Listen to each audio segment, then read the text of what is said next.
back here on the GSMC Football Podcast. And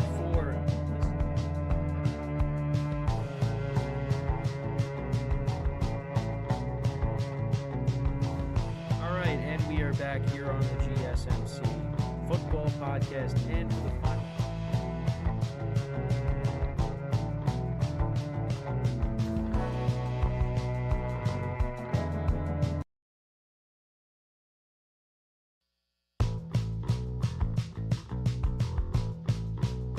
Keep yourself in the loop of everything football on the Golden State Media Concepts Football Podcast. The latest news on and off the field, be it college football, Big Ten, SEC, Big 12, Pac-12, ACC to the NFL. We've got you covered. Listen to the Golden State Media Concepts Football Podcast.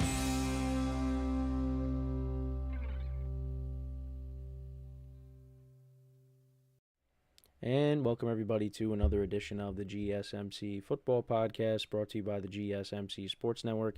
As always, I'm your host, Kenneth Grunfelder, and it's great to have you guys here on this Thursday, October 31st. Happy Halloween. We have a lot to cover on the show today. Before I get into that, just want to remind you guys, as always, tip or donate, get your comments recognized. Make sure to go to the following, make sure to click on the Super Chat button in the chat.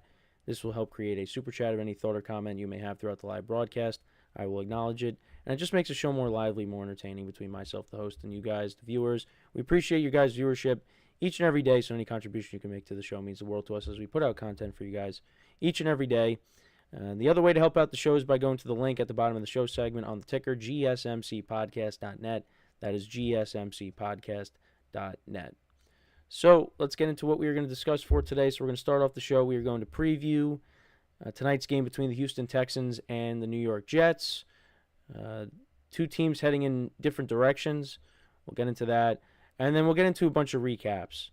We'll recap the Falcons-Buccaneers game in the second part of the show. The Falcons picking up a win there. We'll talk about it as the Buccaneers continue to lose games. We'll get into all that. Then in the third part of the show, we'll talk about Tua and his return to the field, how he did. And we'll talk about the game because the Dolphins ended up losing to the Cardinals. So even with Tua coming back, Dolphins weren't able to get a win. Then we'll get into the Bengals-Eagles game. Eagles winning 37-17. And then in the final part of the show, we'll talk about the Chiefs and their win over the Raiders. So let's get into the first topic now, which is discussing Texans-Jets. So if you remember last year, it was late in the season. Zach Wilson was the quarterback, and the Jets won that game, and they won pretty handily. It was a bad weather game, and the Jets won that game. I believe the score was 31-7, but I just want to double check just to make sure that that's what the score was. But yeah, it was kind of a surprising game. Oh, 30-6. 30-6. I was close, but yeah, 30-6 was the final score. You had Zach Wilson playing well in that game. The defense shut down C.J.Stroud in that offense. And now you flash forward, or you fast forward to now, and the Texans right now, they got one of the best records in football. They're 6-2. They're playing some good football. And the Jets, with all the changes and Aaron Rodgers coming back, they find themselves at 2-6. And what's interesting about this game tonight is the fact that the Jets are favored. Right now they are 2-point favorites in this game.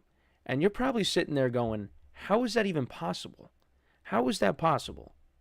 Well, I think one of the main things is it's the Aaron Rodgers effect. But, you look at these two teams, the records are not close. And the Jets, they've struggled this year. And the defense is worse than last year. They're a team that has struggled to stop the run. And just the team in general, they are a team that gets heavily penalized for many different things. So it is interesting. And it does make me pause and say, well, what should I do with this game tonight?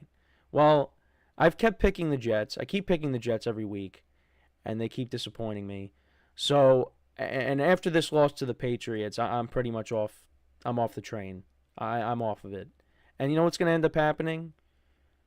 They'll probably just start winning games and look like the team that I was saying they could be before the season started. But I guess that's what I got to do for them to wake up. But I'm still going to take the Texans tonight because even though, and this is probably the other reason too why the Jets are favored, is because they're down 2 wideouts in this game. And that is no Nico Collins. He'll be back next week. And now there's no Stephon Diggs. Unfortunately, he's out for the year with a torn ACL. So your top wideout going into this game is Tank Dell. And you got John Mechie on the team, Xavier Hutchinson. They do have depth at the wide receiver position.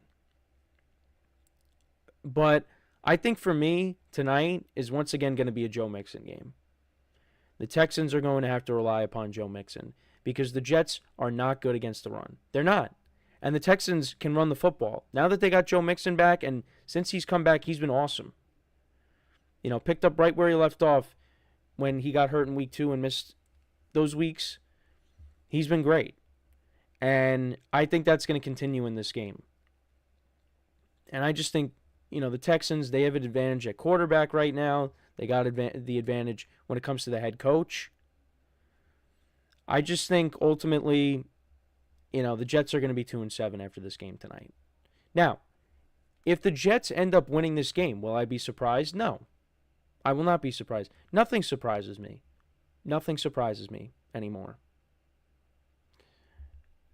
I might be capping a little bit, but certain things don't surprise me. Let's say that. Certain things. I like to contradict myself a lot.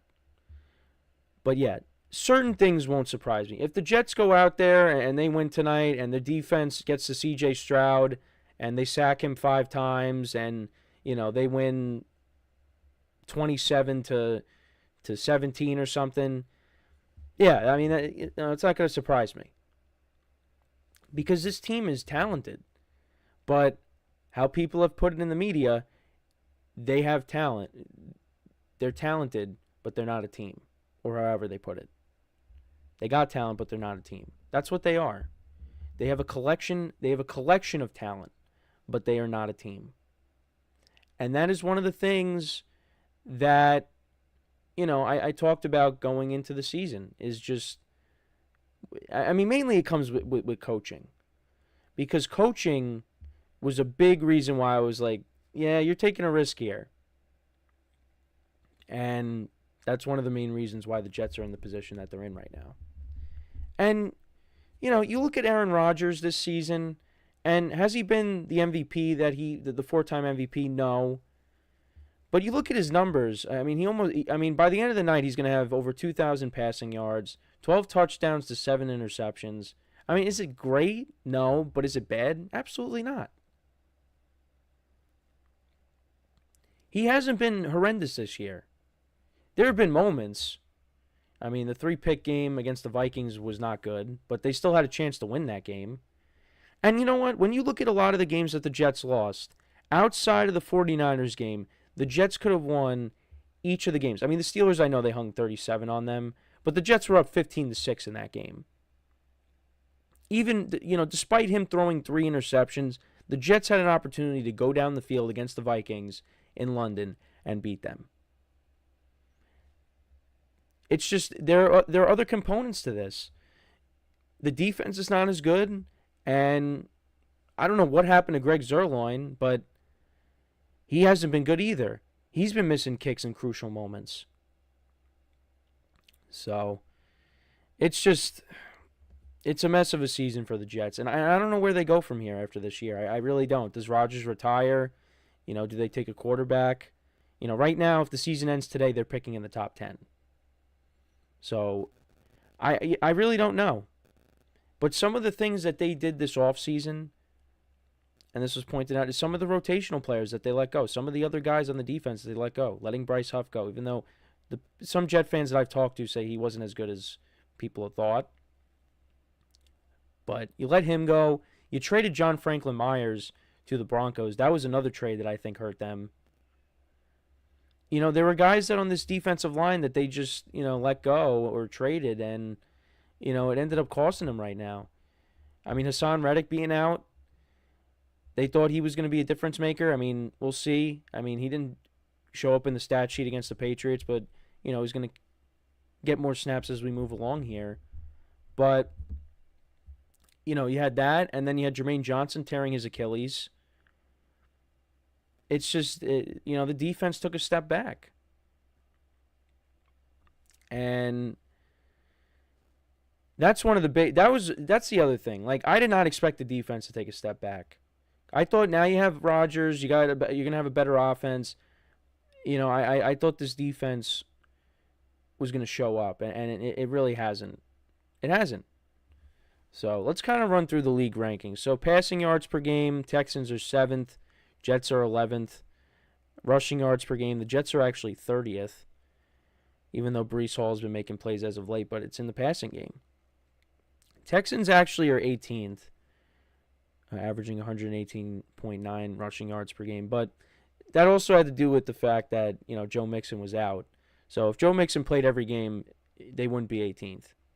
They're going to continue to go up, especially after tonight, if the Jets' run defense doesn't show up, which it really hasn't all year. And then points per game, Jets are 25th, and the Texans are 14th. Then they're on the defensive side of the ball. Surprisingly, the Jets are second against the pass, giving up an average of 180 passing yards per game, and then the Texans are fourth, giving up an average of 188.1 passing yards per game. And then against the run, the Jets are 17th, and the Texans are 13th. Points allowed, Jets defense is 11th, and the Texans is 15th. You look at some... you're giving up 23 points to both the Vikings and the Bills. 37 to the Steelers, 25 to the Patriots. 10 to the Broncos. It's just... They're a middle-of-the-pack defense right now. And it's just... I would have thought that against the run, they'd be a little bit lower, but they're not. So... But yeah, I just think they are they're going to struggle tonight. They are. So we'll see what happens. But even with the Jets being favored, I'm still going to take the Texans here. Like I said, certain things will not surprise me. If the Jets win, I'm not going to be like, wow, this is unreal. I did not see this coming. But I just think the Texans are going to rely upon Joe Mixon with them being shorthanded at receiver. They're going to, like I said, they'll get Nico Collins back most likely next week, which is huge. They're going to need him, especially with Diggs being out. But, yeah, I think you rely on Joe Mixon. You play good defense. You get after Aaron Rodgers, and I think the Texans ultimately get the win. They improve to 7-2, and the Jets would drop to 2-7. So I'm going to take the Texans. I'm going to say they win. I think it's going to be another – I think it's going to be close. I think it'll be close. I'm going to say they win 24-20. That'll be my final score there. Because the Texans, they really don't blow people out. They really don't. Against Jacksonville, it was a close game. Against the Colts the other day, it was close. They really don't blow people out. So, and it is a road game. Got to factor that in. But I just think they're the better team. So, I'm going to take the Texans, but we'll see what happens. But, yeah, let me know what you guys think. Who do you think wins this game tonight? Let me know in the comments. So, we're going to take our first break. When we come back, we will discuss the Falcons-Buccaneers game. Falcons getting the win in that. So, we'll talk about that when we return from our first break. So, with that being said, stick around, and we'll be right back here on the GSMC Football Podcast.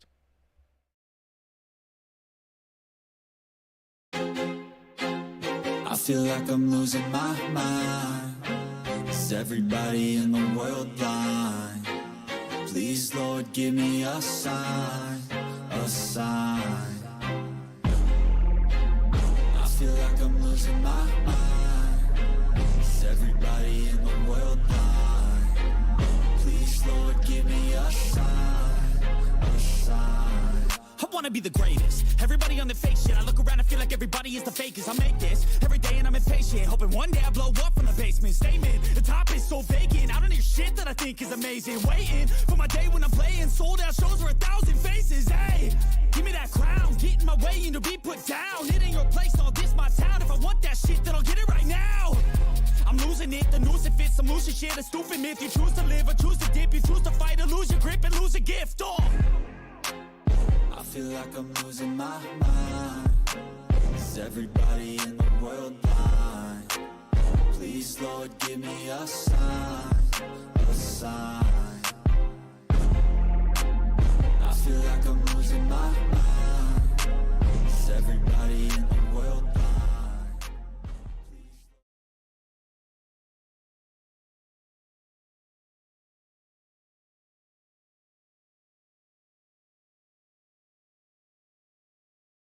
All right, and we are back here on the GSMC Football Podcast, and for the second part of the show, we are going to now get into talking about the Falcons-Buccaneers game from Sunday. This was a big matchup. These teams met a few weeks ago, and the Falcons got the best of the Bucs in that game in overtime, winning 36-20. Kirk Cousins throwing for 500 yards in that game. And, you know, since then, the Buccaneers just have been running into some bad luck with when it comes to their receivers. You know, no Mike Evans in this game, no Chris Godwin.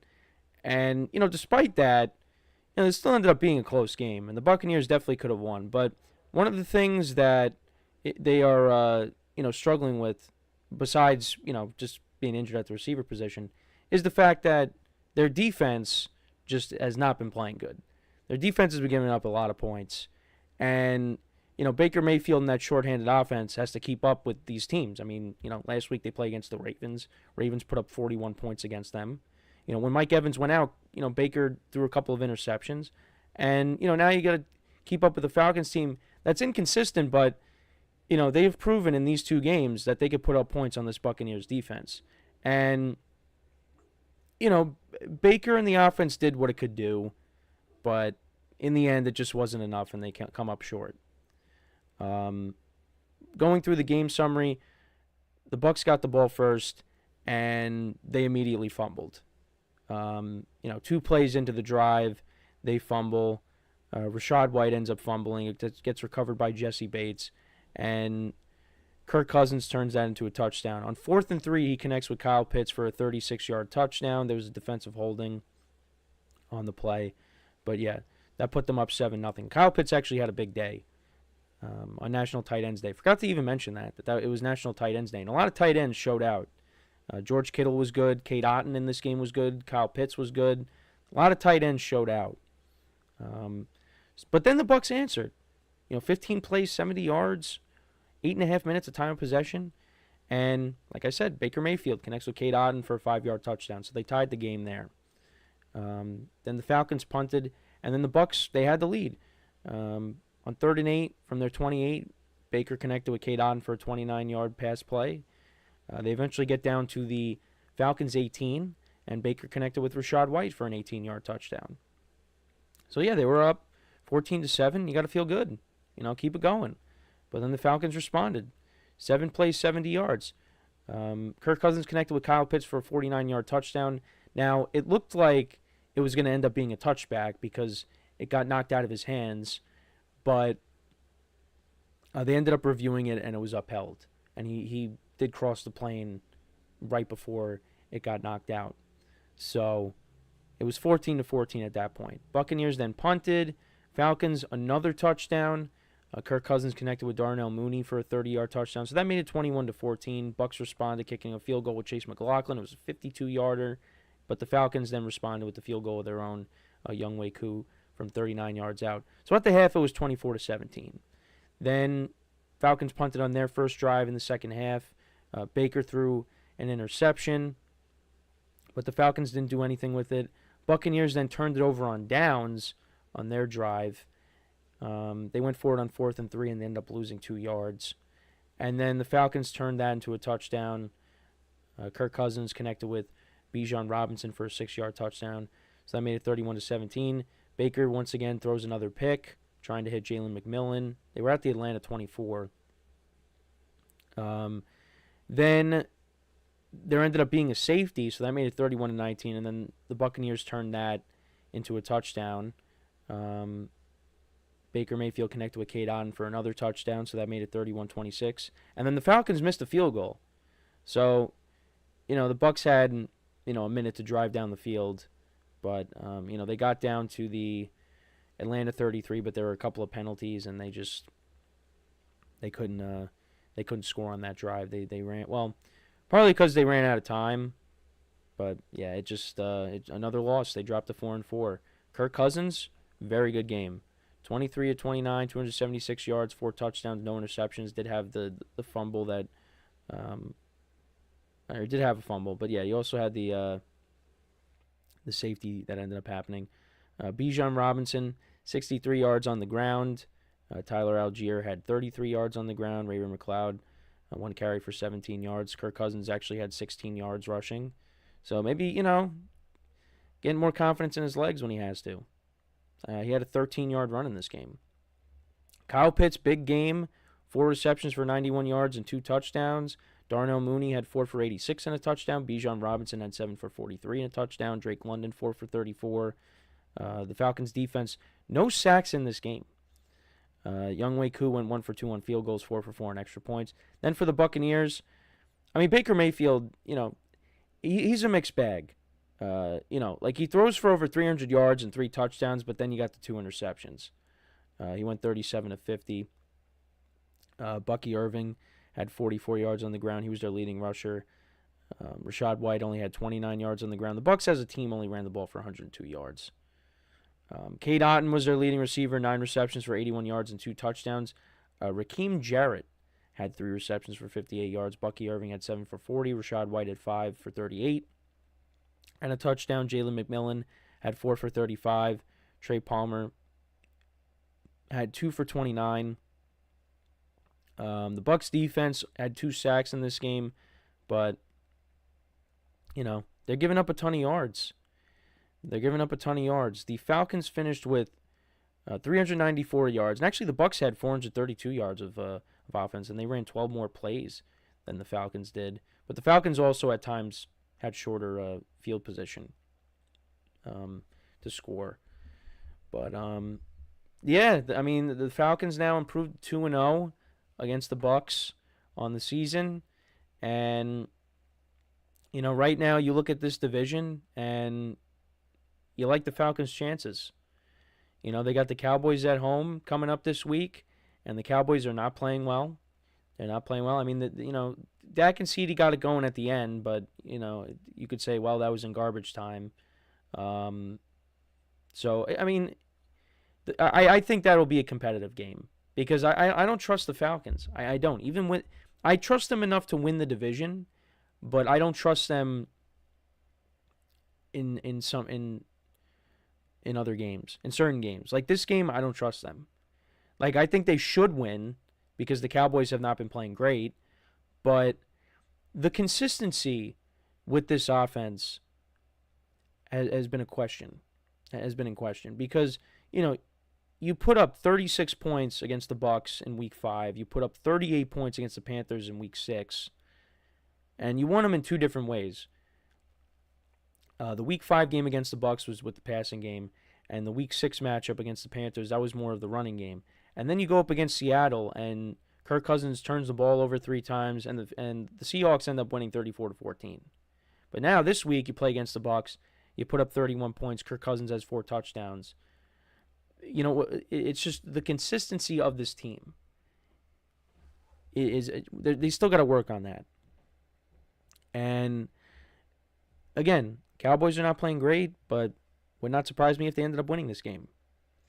So, but they're 5-3 and they're in the driver's seat. Regardless of what I'm saying here, they're in the driver's seat right now to win this division. They are. And for the Buccaneers, it's unfortunate what's going on with them right now because they really should have beaten the Falcons in Week 5, and then they'd at least be 5-3 right now. But now you got to go to Arrowhead this week on Monday Night Football, shorthanded, And then you got the 49ers at home the following week. So they're looking at 4-6. And, I talked about it. The Bucs are playing really good to start off the year. And I said, just do not have that midseason collapse like you did last year. But then they were able to turn it around and make the playoffs and win the division. You're not going to be able to do that.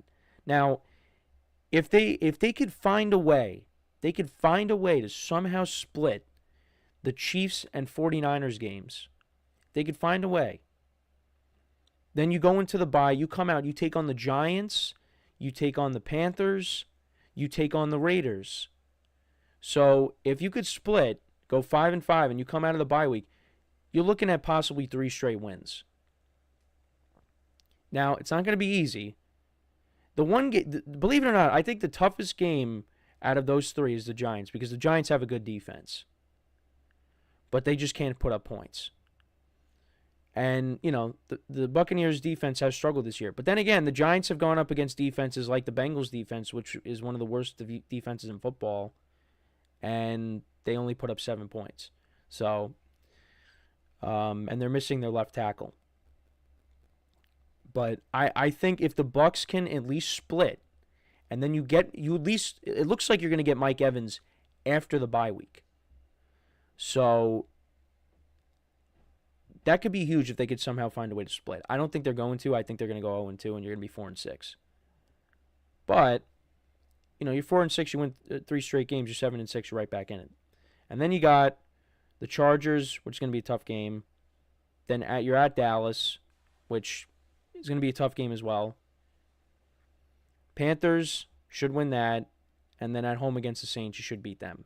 But then again, Derek Carr is coming back this week. So, after this stretch with the Chiefs and the 49ers, the schedule does get softer. But there are some tough games in there. So, and you look at, the NFC, and it's not going to be easy in the wild card. Your pathway to making the playoffs is most likely trying to win the division. But you're already 0-2 against the Falcons. So they did get a win against the Saints. They haven't played the Panthers yet. So at least if they can maybe win out against those teams and you go 4-2, we'll see. But there's still a lot of season left. And, despite the injuries, they're still putting up points. It's just the problem is the turnovers and the defense. So that's how I look at it.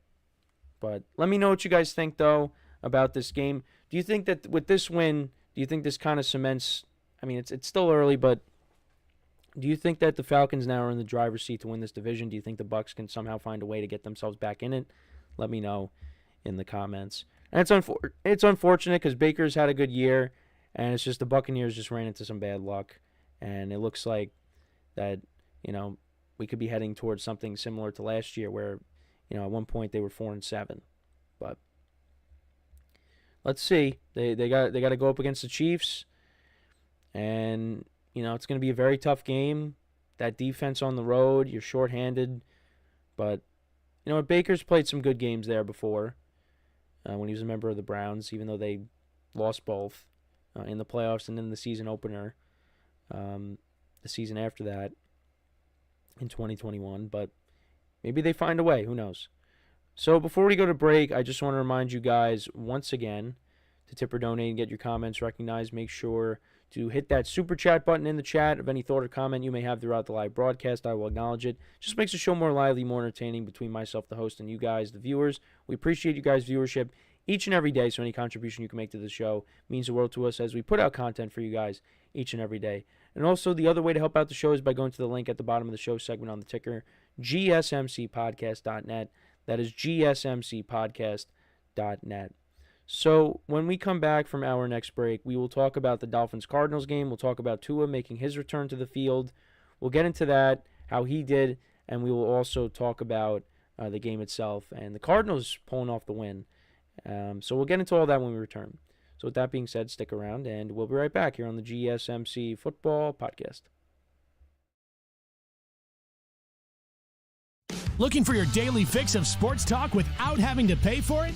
GSMC Sports Network is available on YouTube.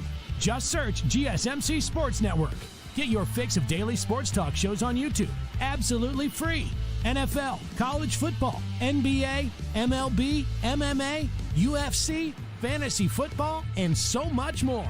GSMC Sports Network has shows running all day long, with new sports shows starting every 2 hours. Just like on your favorite cable sports channel, except GSMC Sports Network is absolutely free. Just search GSMC Sports Network on YouTube to catch one of your new favorite shows, like the GSMC College Football Podcast, Chip Shot Football Podcast, Hoops and Heels Women's Sports Podcast, GSMC Basketball Podcast, and so many more.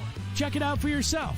GSMC Sports Network, now available on YouTube absolutely free. Search GSMC Sports Network on YouTube right now.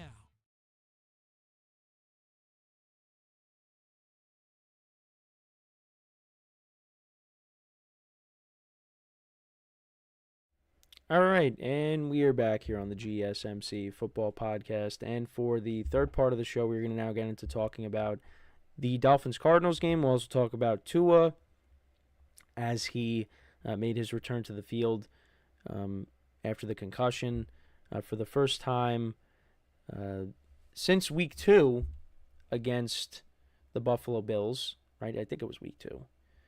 And look, the Dolphins looked like a different team offensively. You know, it really did show you. Yeah, it was week 2. It really does show you.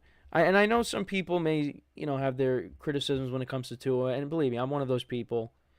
But you really did see how much the Dolphins really needed him when he went down, because they couldn't move the ball. They couldn't put up points. Tyreek Hill and Jalen Waddle were they didn't do anything while he was out. And from Skylar Thompson to Tyler Huntley, and you had Tim Boyle play a little bit. The Dolphins needed him back.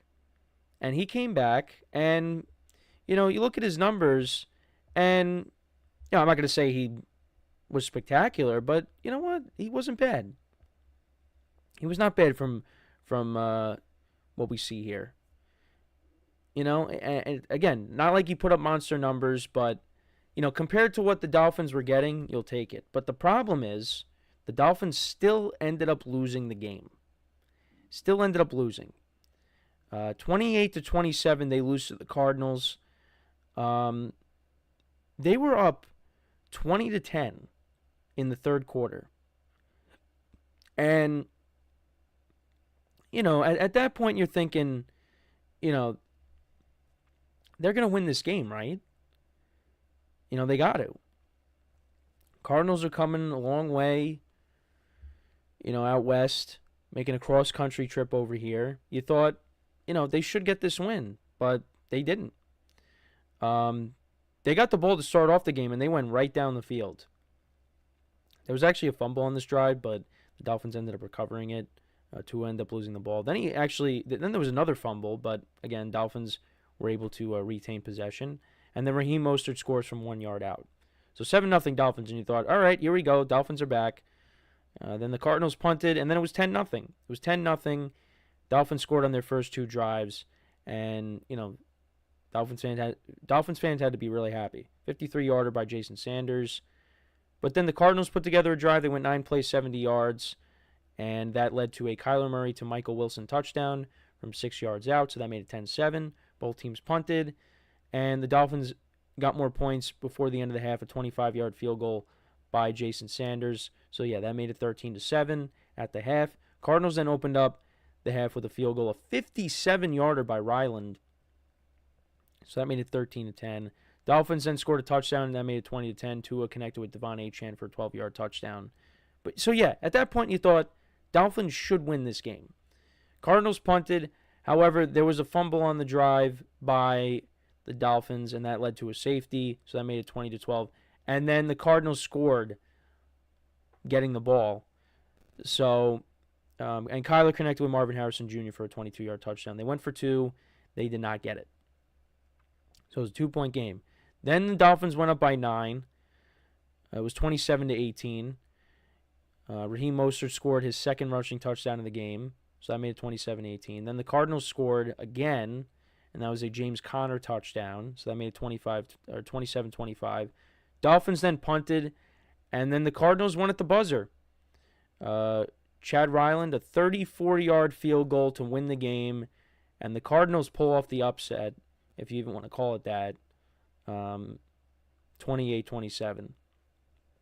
And yeah, it was kind of it was surprising. I you kind of thought the Dolphins had it, but they just didn't. And Kyler Murray had a good game, 26-36, 307 yards, 2 touchdowns, no interceptions. Cardinals didn't run the ball great. James Conner only had 53 yards on the ground and a touchdown. Kyler only had 19. Trey McBride, underrated tight end, 9 receptions for 124 yards. He was their leading receiver. Marvin Harrison Jr., 6 receptions for 111 yards and a touchdown. Michael Wilson, 5 for 31 and a touchdown. Cardinals defense only had a sack in this game. And then on the other side, you see Tua's stats here. Was not bad, 28-38. 234 yards, a touchdown, no interceptions. Was only sacked once. The Dolphins ran the ball for 150 yards. They had 2 rushing touchdowns, 2 by Mostert. Achane had 97 yards on the ground. Mostert only had 19. Jalen Wright, their rookie running back, he had 18 yards on the ground. Tyreek Hill, 6 receptions for 72 yards, was still kind of held in check. But he's going to have a game where he goes off at some point. You will see that again. Devon Achane, 6 for 50 and a touchdown. Jalen Waddle, 4 for 45. Jonnu Smith had 4 for 20. Dolphins defense, no sacks in this game off of Kyler. But, yeah, now they dropped to 2-5. You win this game, 3-4 looks a lot, well, and you're probably saying, yeah, obviously. Yeah, 3-4 looks a lot better than 2-5. 2-5, I mean, by no means are the Dolphins just out of it completely. But, I mean, looking at their schedule right now, as I love to look at team schedules, they got the Bills coming up. Then you got the Rams. Raiders and Patriots in between, a tough stretch there, so they should win those games. Then you got the Packers, the Jets at home, the Texans, the Niners, the Browns, and then the Jets again. I mean, the Jet games you should win both, the way the Jets are playing. But, then again, the Dolphins aren't playing great either. So, but yeah, it's not looking good right now. And you're playing the Bills this week, and that's a team that you struggle with. And now this game is in Buffalo, and the way the Bills have been playing as of late, yeah, I don't really like their chances in that game. The Bills have been playing some good football. I know they beat up on the Titans. They beat up on the Seahawks in Seattle, which is a tough place to play. But they own the Dolphins. So, Dolphins could be 2-6. They definitely could be. But we'll see. And then they got the Rams after that. And the Rams look like a completely different team now with Cooper Kupp back, with Puka Nacua back. The Rams are going to get their guys on the offensive line back as well. Dolphins got to start winning games. Tua's back now. Now there should be no excuses, but the defense has got to play better. And you got to get your playmakers more involved. But this is just his first game back. And the AFC is a little bit different than the NFC. I feel like there definitely is still a pathway, for the Dolphins to, get back in this thing and maybe make a run at the playoffs.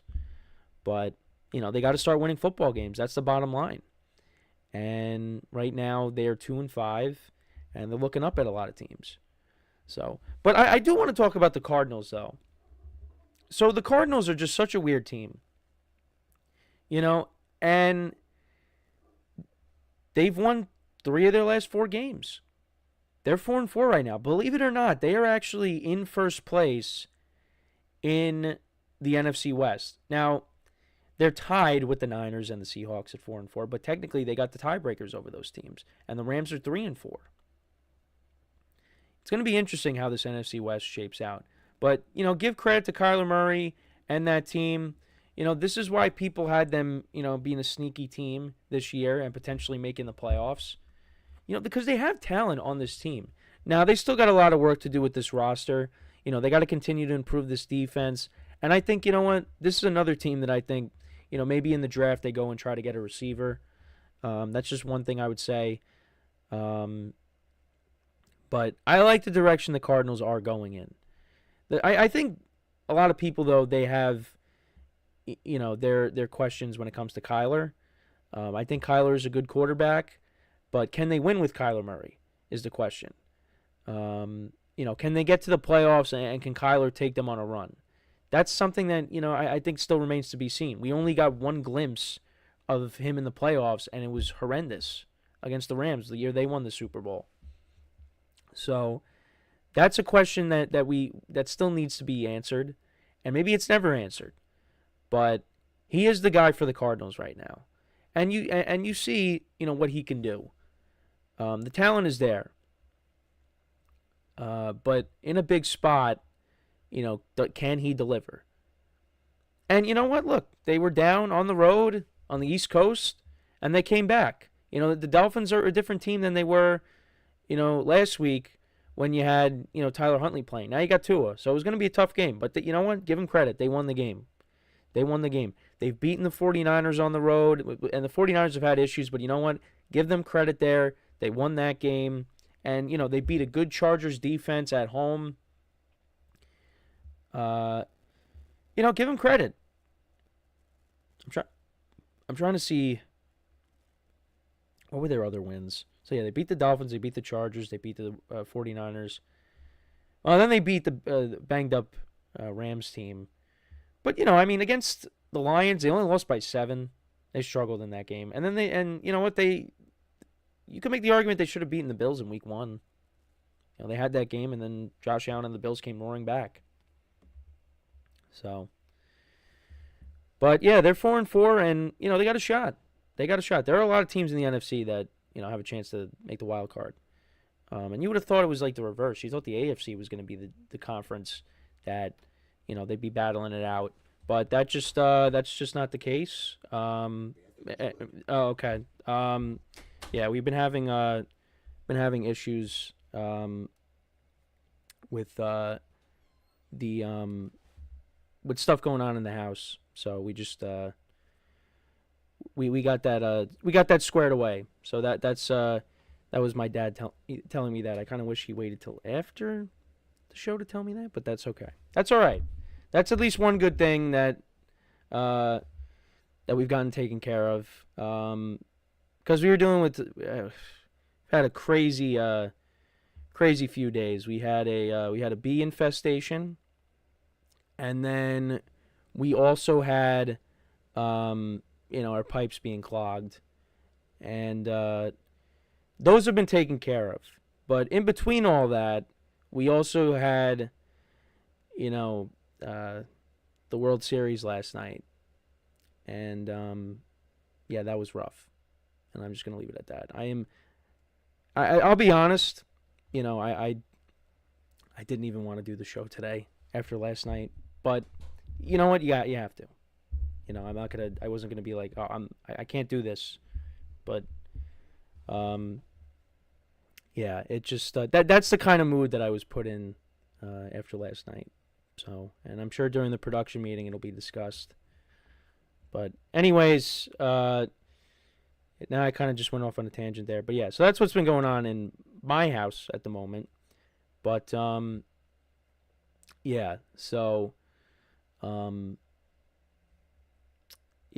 but the Cardinals, they pick up a win, go to 4-4. Dolphins, I mean, they got to bounce back somehow, right? So we'll see. But, let me know what you guys think about this game. How did you think Tua played? Let me know in the comments. So we're going to take our next break of the show. And then when we come back, we will talk about the Eagles and their win over the Bengals, winning 37-17. We'll get into that when we return. So with that being said, stick around, and we'll be right back here on the GSMC Football Podcast.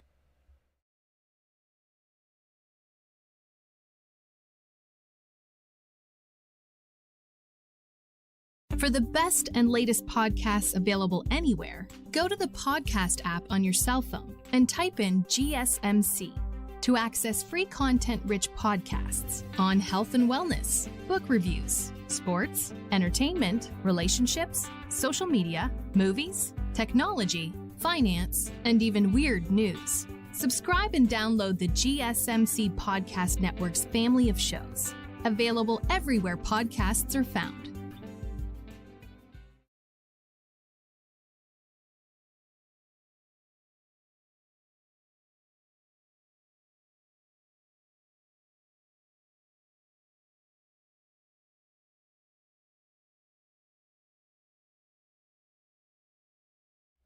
All right, and we are back here on the GSMC Football Podcast, and for the fourth part of the show, we're going to now get into the Eagles-Bengals game, what's kind of funny about this game is that this game and Browns-Ravens were the two games that my friends and I were deciding on whether or not to go to, because we could have went, to Cincy and saw the Bengals and Eagles, and that game to me, when we were discussing this when we were planning our trip, this was probably the game that this was the game I wanted to go to more, because the Browns, with Deshaun Watson, and just I don't know, I just thought this was the better matchup here, but thankfully we did not do that. And if you remember, they switched around some things, because originally Bears Commanders, that was in the early window, but then they moved it to the late window, and they made that a Nance Romo game. And this game got moved down, moved back to the early window. So, but then we decided on Browns-Ravens, and we went to the game of the year possibly, or one of the games of the year. And this game actually was close. I think it was 17-17 at one point. It was looking like it was going to be a good game. It was going to be a nail biter. But then the Eagles just pulled away. After it was 17-17, the Eagles just ended up scoring 13 unanswered points to end the game. They outscored the Bengals in the fourth quarter, 13-0. So, yeah, and the Eagles, I don't know, are they starting to maybe turn the corner? Maybe, but look, the Bengals have a very good offense. Their defense is not good. The Giants have a good defense, but they don't have a good offense. And then they played Deshaun Watson and the Browns the week before that. And now they have the Jaguars this week, which they should win. So that would get them to 6-2. But I think this will really define the Eagles season.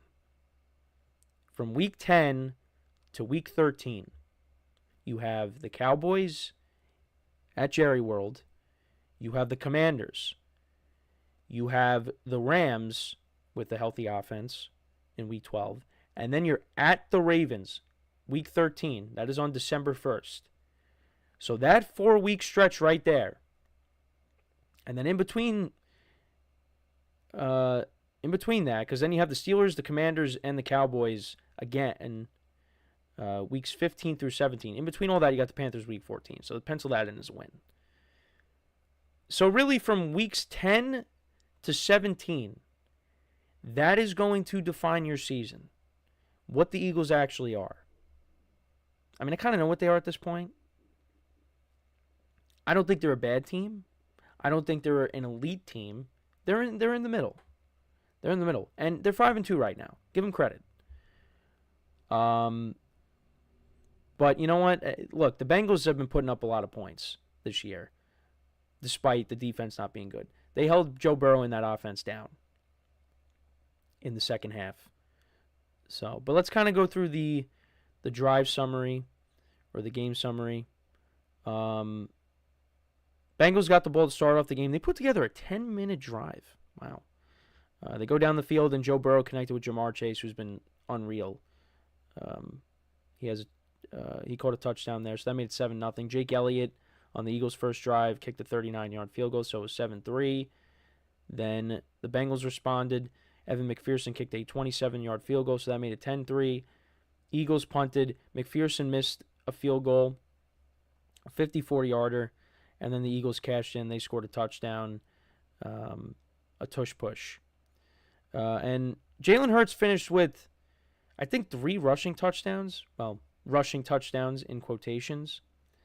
Yeah, he had 3 rushing touchdowns in the game and 1 passing. But yeah, so it was 10-10 at the half. Then the Eagles scored a touchdown on their first possession to open up the second half. Jalen Hurts a 7-yard rushing touchdown, so that wasn't a tush-push rushing touchdown. So, yeah, 17-10. And then the Bengals answered. Chase Brown scored from 4 yards out. Eagles then responded. They ended up scoring a touchdown on their next drive. Jalen Hurts connected with Devontae Smith for a 45-yard touchdown. The Bengals turned it over on downs on their next possession. Eagles then got into field goal range, and Jake Elliott kicked a 49-yard field goal. Then Joe Burrow threw a pick.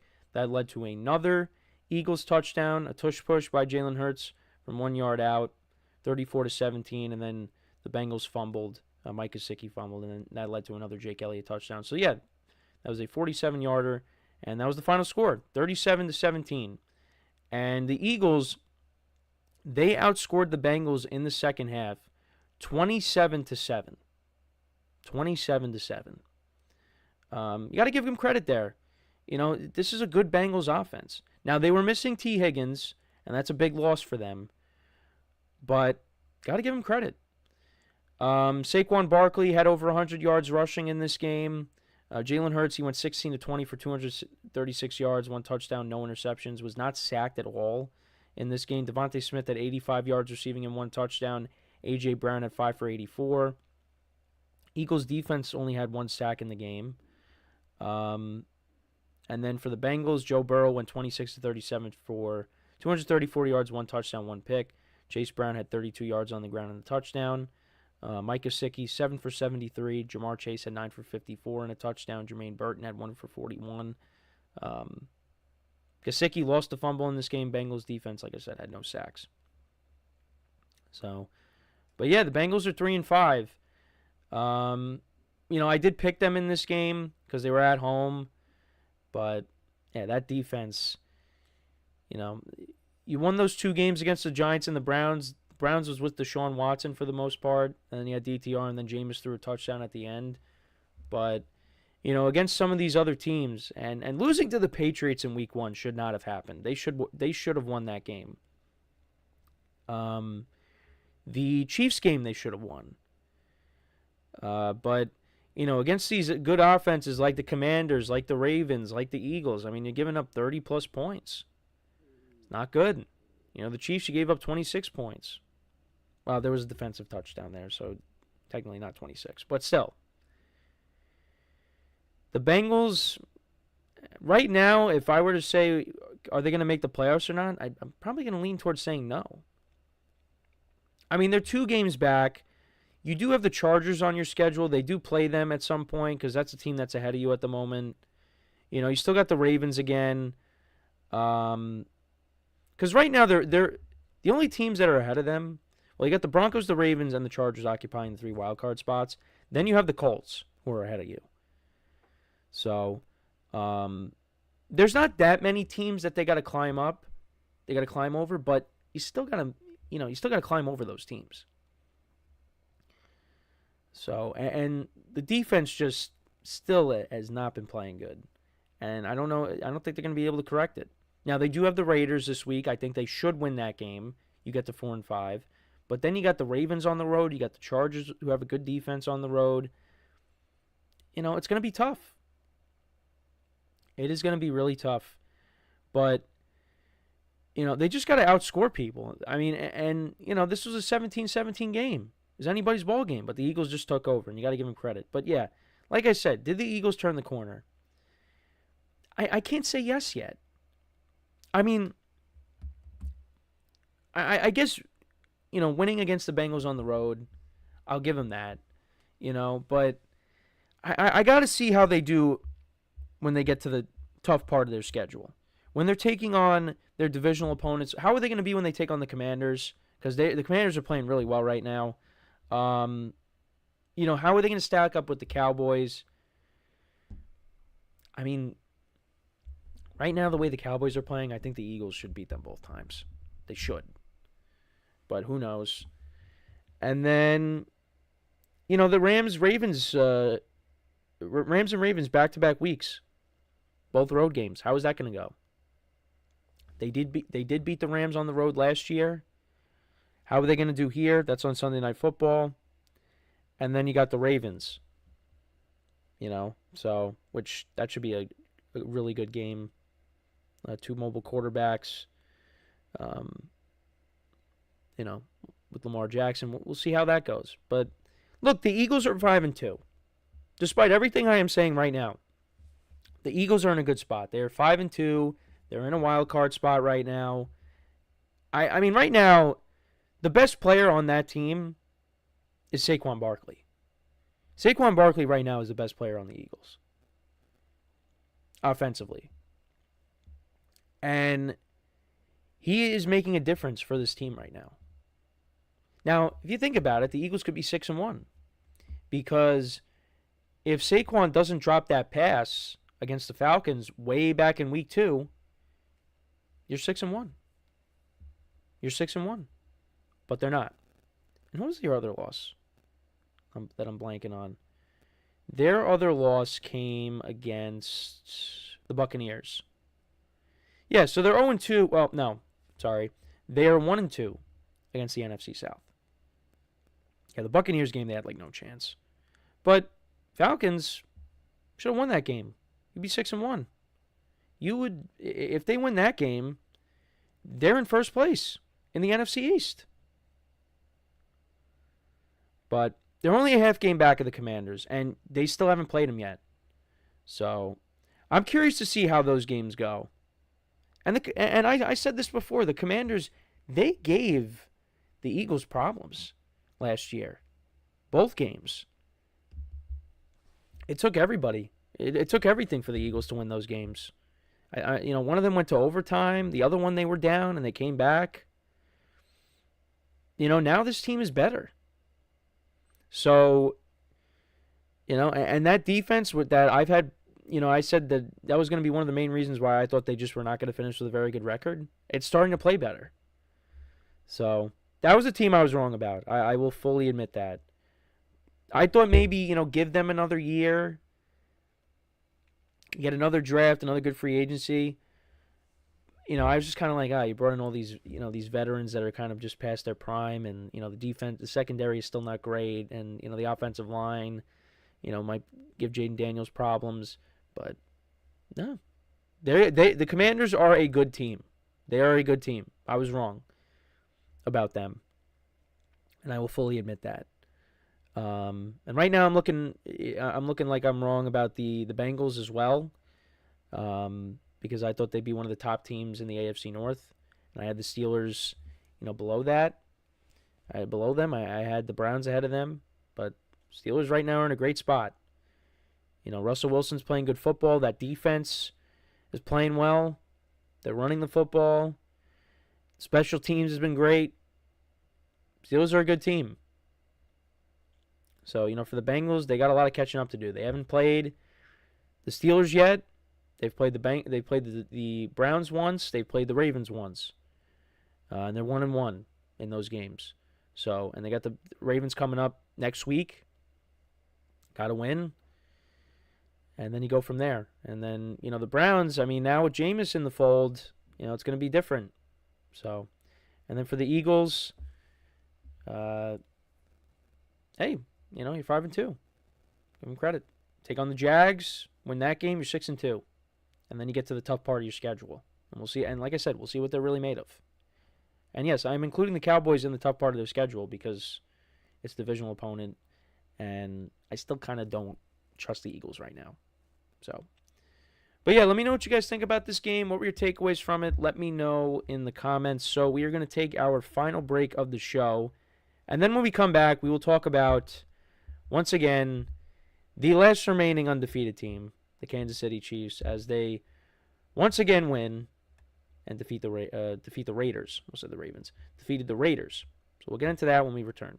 So with that being said, one more time today, stick around, and we'll be right back here on the GSMC Football Podcast.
All right, and we are back here on the GSMC Football Podcast.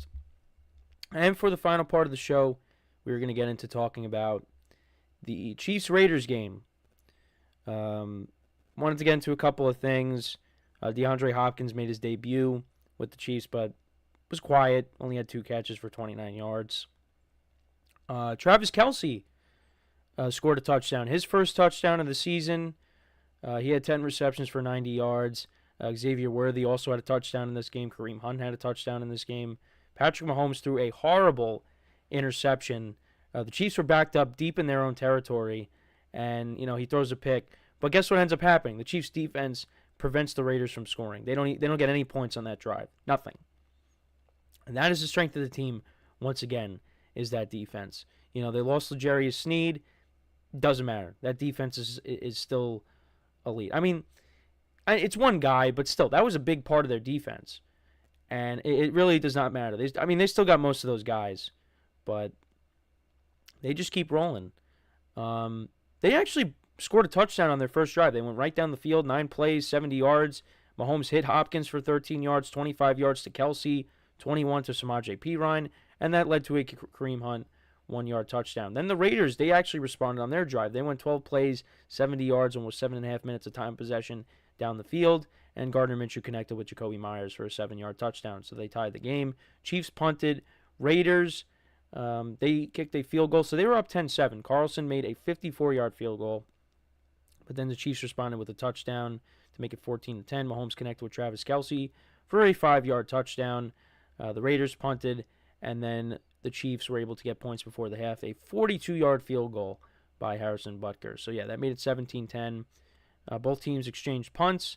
Then the Raiders then kicked the field goal on one of their drives, 32-yarder by Daniel Carlson, so that made it 17-13.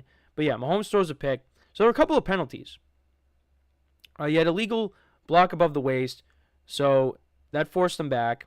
And then you had offensive holding. That forced them back even more. Then another offensive holding. Wow, 3 straight penalties and then an interception.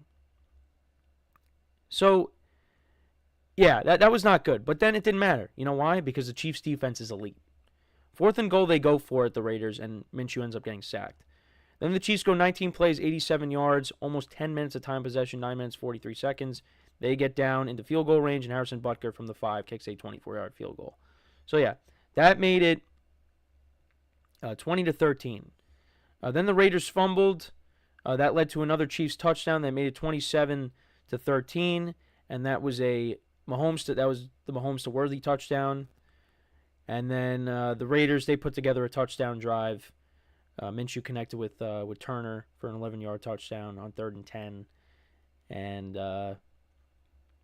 yeah, it was 27-20. But the Chiefs were able to get the onside kick. Raiders had no timeouts left, and they won the game. Mahomes went 27-38, 262 yards, 2 touchdowns, and a pick. Kareem Hunt, 21 carries for 59 yards and a touchdown. Chiefs defense had 5 sacks in the game. As for the Raiders, Gardner Minshew went 24 of 30 for 209 yards, 2 touchdowns, no interceptions. Alexander Mattison had 14 carries for 15 yards. Raiders only ran the ball for 33 yards. Brock Bowers, he was their leading receiver. Really no surprise there. 5 receptions for 58 yards. Jacoby Myers had 6 for 52 and a touchdown. DJ Turner, 4 for 28 and a touchdown. Madison, 5 for 29 in the passing game. Raiders defense only had 1 sack. So they fall to 2-6. And I had them at 8 wins. I thought, they were going to be somewhat more competitive this year. And, that really hasn't. I mean, they only lost by 7 here, but, the Chiefs should have won by multiple scores. But, yeah, they are, they're 2-6. And, they're heading towards maybe 4 or 5 wins at the moment. So that's another team that I thought, maybe there were some teams that I just was too high on. Even though I was only giving the Raiders 8 wins. I mean, I didn't have them making the playoffs or anything, but I don't know. I just thought you draft Brock Bowers, you still had Devontae Adams, they went out and got Christian Wilkins. I thought maybe, and I thought Antonio Pierce was going to actually change the culture with this team, but it's kind of just more of the same. So, now Devontae Adams is on the Jets.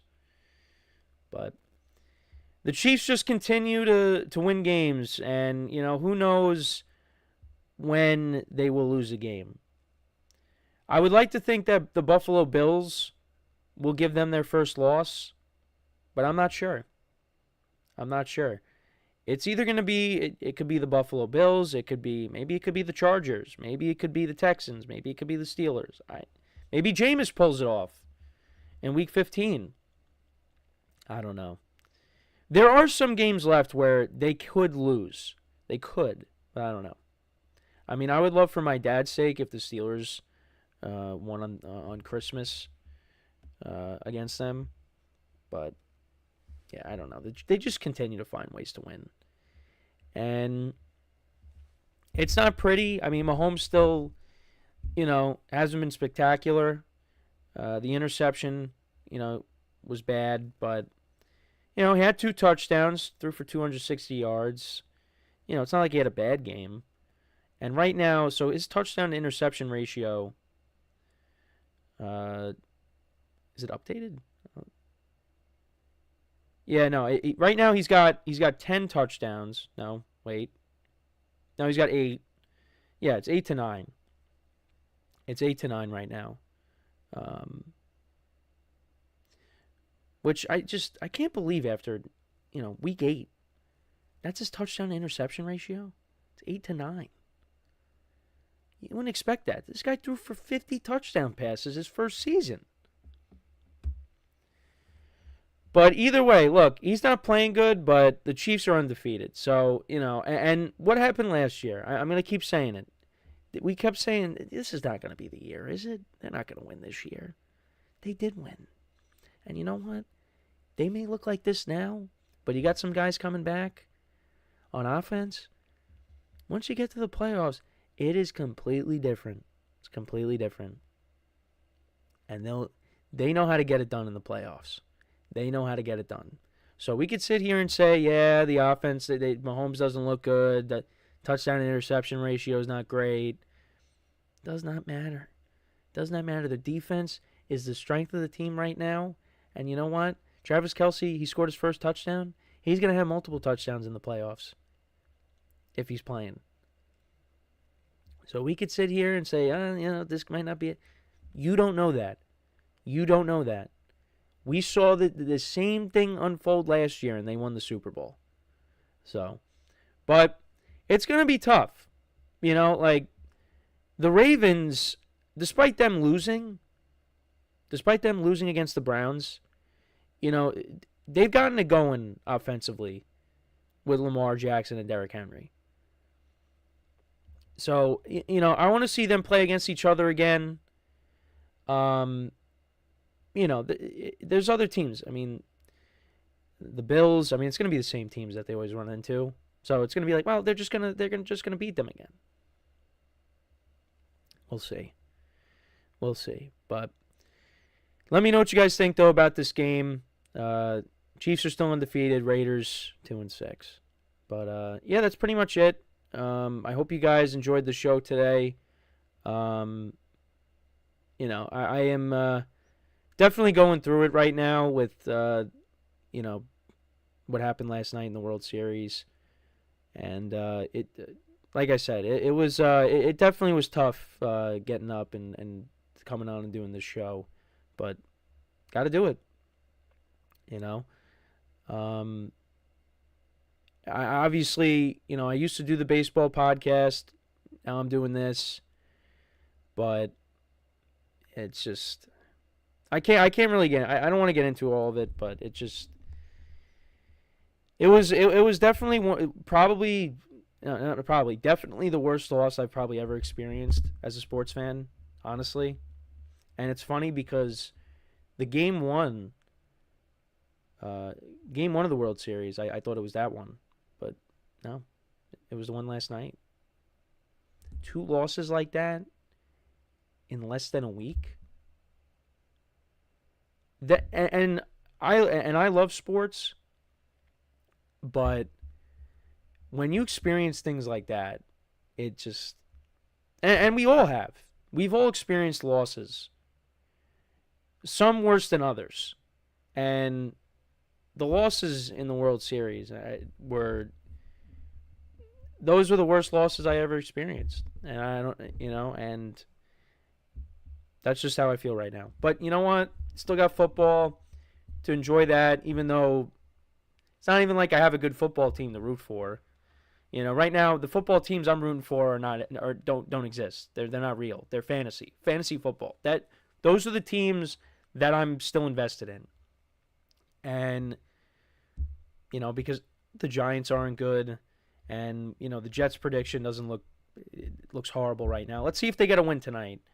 But yeah, it's just and I'm gonna have to probably I'll be going into the production meeting in a little bit, and and I have to talk about it. But it is what it is. That's what it's like being a sports fan. You're gonna have your highs and you're gonna have your lows, and right now there's a lot of lows. So, but yeah. Anyways, enough of that. I hope you guys enjoyed the show today. We'll be back again tomorrow. We'll do our picks. We'll take a look at some of the big matchups for this weekend, both in college and in the NFL. So make sure to tune in for that tomorrow. So make sure to check out all the other shows. Like I said, give the other shows some love. Actually, I did want to shout out TJ, who does the sports podcast. It will be his last day today, so make sure to check out his show. He's done a great job, and going to miss his presence on the network. So he's been kind of one of the staples, but he's going to be leaving. This is his last day doing a show, so make sure to check out his show. Does a great job. I had him on my show once, and this was way back. This was like sometime last year, but or maybe the beginning of this year. I don't even remember, but it was a while ago. So, just wanted to shout him out, wish him good luck, and So, like I said, make sure to check out all the other shows, give the other shows some love. And as always, I'm your host, Kenneth Grunfelder, signing off from the GSMC Football Podcast, brought to you by the GSMC Sports Network. Have a good day, and I will talk to you guys tomorrow. Take care.